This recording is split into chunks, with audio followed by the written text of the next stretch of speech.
Hello everyone, it is Wednesday, and that means it's a time for one of my Crack-A-Pack videos. If you're wondering, this isn't like a new fashion statement I'm trying to make on my channel. I'm actually going to a wedding in about 10 minutes, and I have about 10 minutes to kill, so I wanted to record a Crack-A-Pack. So we're opening Ixalan. I'm going to talk about the cards, which one I'd first pick, and how good I think they all are in Limited, or how not good they are.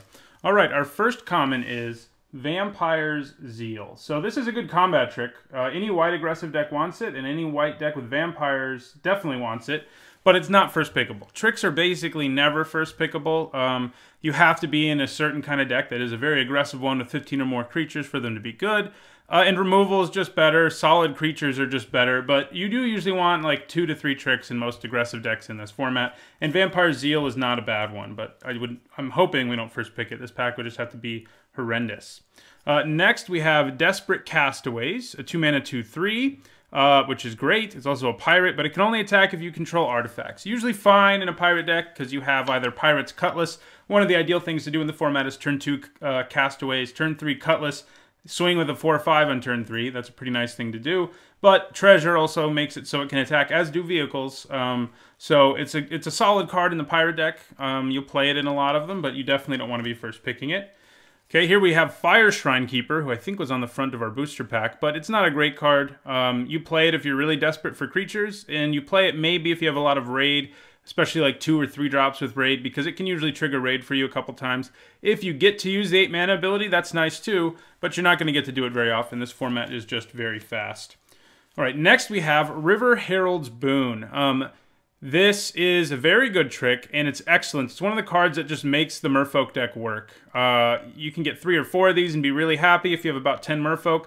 Being able to put 2 counters on one Merfolk, or 1 on one of your non-Merfolk and 1 on your Merfolk is really good. You can just blow people out with it. 2-for-1s aren't unheard of.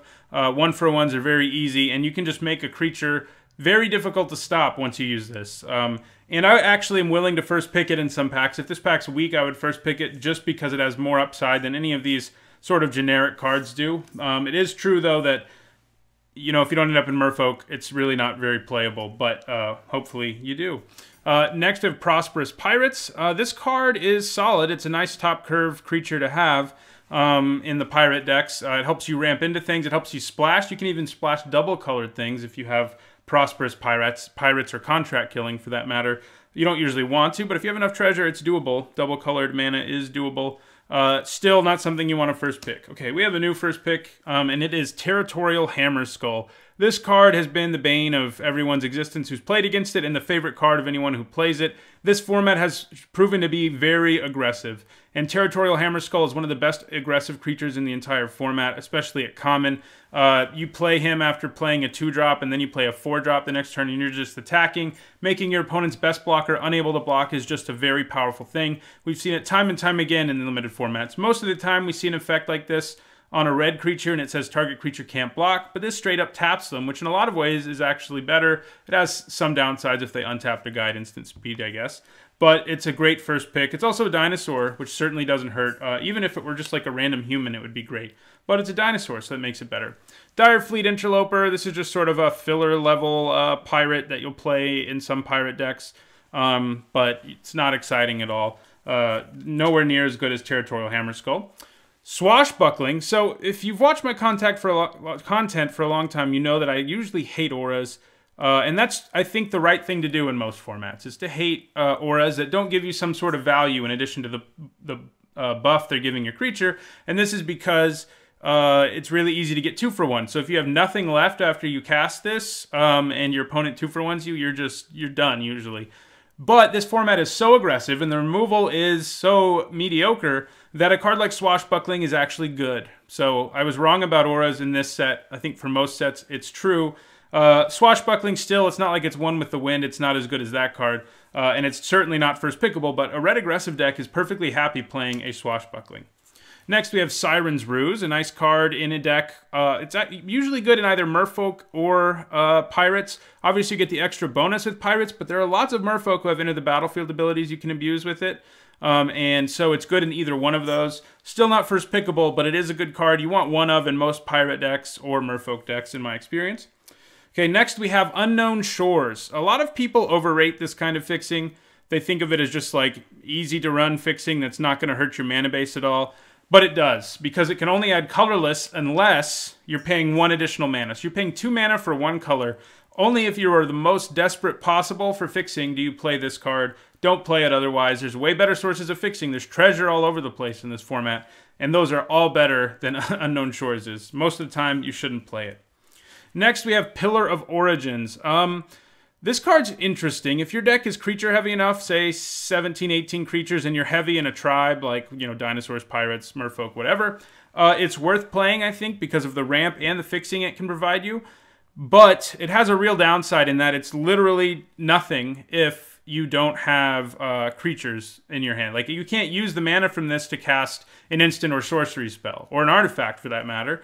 So that's the big problem with it. You certainly don't first pick it, and it's not a card, you know, that I love in this format. You can pick it up late if you want it. Stormfleet Arsonist is a nice little top curve for the pirate deck. Making someone sacrifice a permanent on turn 5 isn't always great, but most of the time it's going to be at least annoying because your opponent's also trying to curve out and they're like, I have to lose a land now or I can't play my 5-drop next turn. And so it does stuff. You'll play it in a lot of red decks, but it's certainly not first pickable. Okay, we have a new first pick above Territorial Hammerskull, and that is the premium removal spell Ixalan's Binding. For 4 mana, it can remove any kind of permanent, except lands, and that's great. You can even use it to take 1 with the wind off of a really annoying Jade Guardian. I've had to do that in this format. You probably have too. It can kill anything, and it even has the upside of making it so your opponent can't cast whatever you hit with it. I've hit Territorial Hammerskull with it, a card that's in this pack, and then my opponent tells me that they have 3 more of them in their deck, and they draw 2 of them and can't cast either, and that feels pretty great. Not going to happen often, but when it does, it's great. Whoa, well, we have a Mythic Rare, and it is Gishath, Sun's Avatar. So if you open this, yes, this format's fast and all that, but if you open this, you should probably take it because it's a lot of fun. It's the kind of card that if you cast it, you're probably going to win.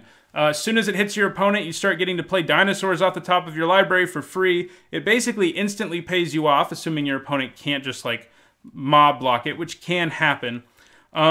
So I would take Gishath's Sun's Avatar if what I was interested in is fun and making the most fun limited deck.